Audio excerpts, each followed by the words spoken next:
तो बात करते हैं पहले क्वेश्चन की। तो क्वेश्चन नंबर 1 है कि which orbital are not possible and why and Y.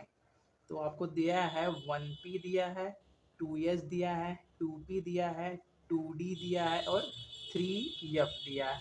ठीक है, तो आपसे पूछ रहा है कि इनमें से कौन कौन सा ऑर्बिटल पॉसिबल नहीं है, एग्जिस्ट नहीं करता और क्यों।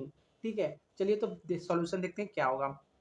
आपको मालूम है कि पहले सेल में, फर्स्ट सेल में सिर्फ एक ऑर्बिटल होता है, वनली वन ऑर्बिटल होता है। कौन सा ऑर्बिटल होता है? 1s। सेकेंड सेल में कौन सा ऑर्बिटल होता है? सिर्फ और सिर्फ दो होते हैं। कौन कौन से?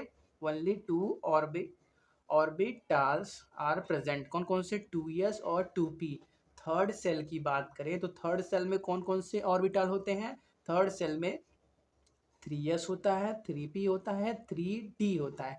फर्स्ट सेल में सिर्फ एक ऑर्बिटल पॉसिबल है। क्यों? क्योंकि न्यूक्लियस के अगल बगल फर्स्ट सेल में मैक्सिमम 2 ही इलेक्ट्रॉन बढ़ सकते हैं, इसीलिए फर्स्ट सेल में सिर्फ एक इलेक्ट्रॉन पॉसिबल है। सेकंड सेल में कितने? 2 ऑर्बिटल पॉसिबल है। थर्ड सेल में 3 ऑर्बिटल पॉसिबल हैं। ठीक है, तो हमको दिया क्या क्या है? 1p दिया है। 1p पॉसिबल नहीं है क्योंकि यहाँ आगे क्या लिखा है?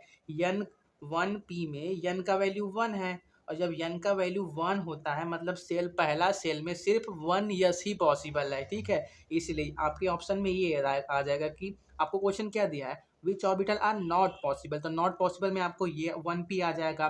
बात करें 2s की, तो 2s पॉसिबल है। देखिए सेकेंड सेल में 2s होता है, तो ये इसको आप नहीं सेलेक्ट करेंगे। आपका क्वेश्चन नॉट पॉसिबल वालों को सेलेक्ट करना है। ठीक है, जो नहीं है उनको सेलेक्ट करना है। फिर बात करें 2p की, तो 2p होता है, हाँ सेकंड सेल में 2p होता है, तो इसको भी सिलेक्ट मत करिए। फिर बात करेंगे 2d की, तो एक बात बताइए, सेकंड सेल में सिर्फ 2 ही ऑर्बिटल होते हैं, तो ये भी आपके लिस्ट में आ जाएगा कि ये भी ऑर्बिटल एग्जिस्ट नहीं करता, ये भी ऑर्बिटल केमिस्ट्री में एग्जिस्ट नहीं करता। ठीक है, अब बात करेंगे 3f की, तो तीसरे सेल में सिर्फ 3 ही ऑर्बिटल हैं, 3s है, 3p है, 3d है। क्लियर है, तो आपके ऑप्शन में ये भी आ जाएगा कि आप टोटल आपको कितने मिले? 3 मिले, 1p मिला, 2d मिला और 3f मिला। ये तीनों ऑर्बिटल नेचर में एग्जिस्ट नहीं करते। क्यों करते हैं हमने ये भी देख लिया कि पहले सेल में सिर्फ एक ही ऑर्बिटल होता है, दूसरे सेल में सिर्फ 2 ही ऑर्बिटल होता है और 2s और 2p होते हैं उनका नाम। थर्ड सेल में 3 ऑर्बिटल 3s 3p 3d होते हैं उनका नाम। तो इसीलिए इन तीनों, ये तीनों एग्जिस्ट नहीं करते। ठीक है, पहला क्वेश्चन क्लियर हो गया।